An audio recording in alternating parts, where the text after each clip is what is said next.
बहुत समय पहले की बात है। एक गांव में दो घनिष्ठ मित्र रहते थे, अर्जुन और विकास। दोनों बचपन से साथ खेले, पढ़े और बड़े हुए थे। उनका रिश्ता इतना मजबूत था कि लोग उनकी दोस्ती की मिसाल दिया करते थे। वे एक दूसरे के बिना कुछ भी नहीं करते थे। उसी गांव में एक तीसरा लड़का भी रहता था, रघु। रघु बचपन से ही अर्जुन और विकास की दोस्ती से जलता था। उसे यह बात बिल्कुल पसंद नहीं थी कि लोग अर्जुन और विकास की तारीफ करें और उनकी दोस्ती को महान माने। रघु हमेशा उनकी दोस्ती तोड़ने का मौका ढूंढता रहता था। एक दिन रघु ने एक चाल चली।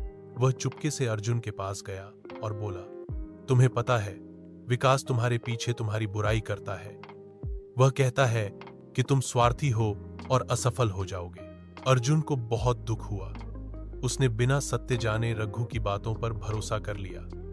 अगली सुबह अर्जुन ने विकास से बात करना बंद कर दिया। विकास हैरान रह गया, पर अर्जुन कुछ बताने को तैयार नहीं था। अब रघु विकास के पास गया और वही झूठी बातें अर्जुन के बारे में कही। विकास भी दुखी हुआ, लेकिन उसने अर्जुन से बात करने की सोची। उसने अर्जुन से कहा, अगर मैंने कुछ गलती की हो तो मुझे माफ कर दो, लेकिन मैं तुम्हारे बारे में कुछ गलत नहीं कह सकता। अर्जुन पहले तो गुस्से में था, लेकिन विकास की सच्ची बातों और आंखों में सच्चाई देखकर उसका मन पिघल गया। उसे एहसास हुआ कि शायद रघु ने झूठ बोला था।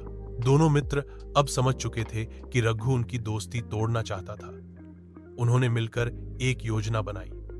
अगले दिन उन्होंने गांव के सामने रघु से सवाल पूछे, जब तुमने हमें एक दूसरे के खिलाफ बातें बताई तो तुम वहां मौजूद क्यों नहीं थे, और तुम्हें कैसे पता कि हम क्या कहते हैं? रघु बगलें झांकने लगा।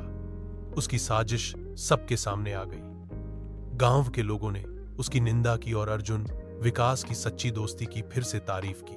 अब अर्जुन और विकास की दोस्ती और भी मजबूत हो गई थी, क्योंकि उन्होंने एक बड़ा सबक सीखा। सच्चा मित्र वही है जो संदेह के समय संवाद करे, और दुश्मन वही होता है जो चुपचाप जहर घोले। सीख: यह कहानी हमें यह सिखाती है कि किसी की बातों में आकर अपने प्रियजनों पर शक नहीं करना चाहिए। संवाद और विश्वास ही हर रिश्ते की नींव होती है, और सच्ची दोस्ती किसी भी दुश्मन की चाल को हरा सकती है।